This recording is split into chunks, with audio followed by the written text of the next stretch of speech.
যারা বলে এই দেশে স্থান নেই মুসলমানের, এই দেশ আমাদের, তারা দলিল সহ কথাটি শুনে রাখুক যে এই দেশটা আসলে কাদের। সবাই ভালো করে বুঝে নিন।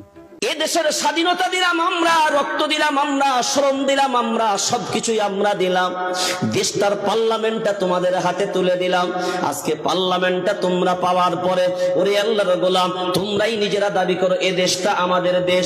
শোনো, এ দেশ তোমার বাপের দেশ নয়, এ দেশ হলো, আমি সিদ্দিকুল্লাহ বলে গেলাম, এ দেশ আমার বাপের দেশ।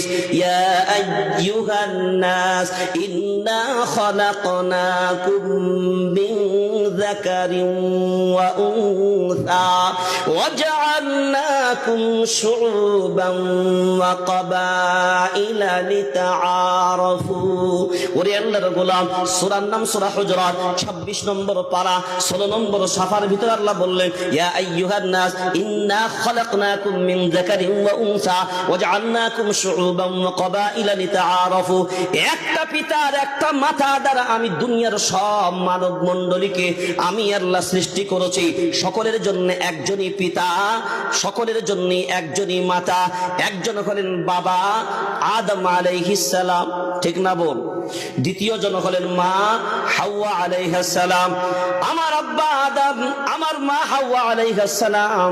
আমার আল্লাহ প্রথম মানুষ বানিয়েছিলেন আদমকে, প্রথম নবী, প্রথম মানুষ। এবং জান্নাতের ভিতরে বিচরণ করতে করতে যেদিনকে আমার রব আমার আব্বা আদমকে দুনিয়ার জমিনে পাঠালেন, আল্লাহর গোলাম, সৌদির বুকে না, মিশরের বুকে না, ফিলিস্তিনের বুকে না, সিরিয়ার বুকে না, অন্য কোন দেশের মাটিতে নয়, একমাত্র এই অখণ্ড ভারতবর্ষ যখন ছিল, পাকিস্তান ভারতের অংশ, নেপাল ভারতের অংশ, বার্মা ভারতের অংশ, আফগানিস্তান ভারতের অংশ, আপনার বাংলাদেশ ভারতের অংশ, শ্রীলঙ্কাও ছিল যখন ভারতবর্ষের অংশ।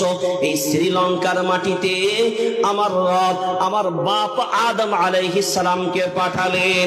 তখন পুরো ভারতবর্ষের জমিন ফাঁকা, আমার আব্বা শুধু একা।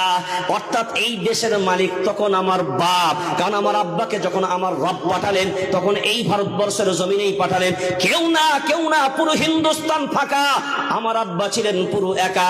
তোমরা তো আব্বাকে আব্বা বলে মানো না, তোমরা তো বলে দিয়েছ দারুইন সাহেবের ফতোয়া অনুযায়ী বাঁদর থেকে মানুষ তৈরি, তাই তো? বাঁদর থেকে মানুষ তৈরি তোমাদের ফতোয়া যদি হয়, তাহলে আমি সিদ্দিকুল্লাহ প্রথম বলবো, শোনো, যে মিস্টার দারুইন সাহেব বললেন বাঁদর থেকে মানুষ তৈরি, তাহলে মিস্টার দারুইন সাহেব আপনি তাহলে প্রথম বাঁদরের বাচ্চা। এই ভারতবর্ষ হলো বাবার দেশ আর সৌদি আরব হলো মায়ের দেশ। যারা বলে বানর থেকে জন্ম, তাদের এই দেশে কোনো জায়গা নেই।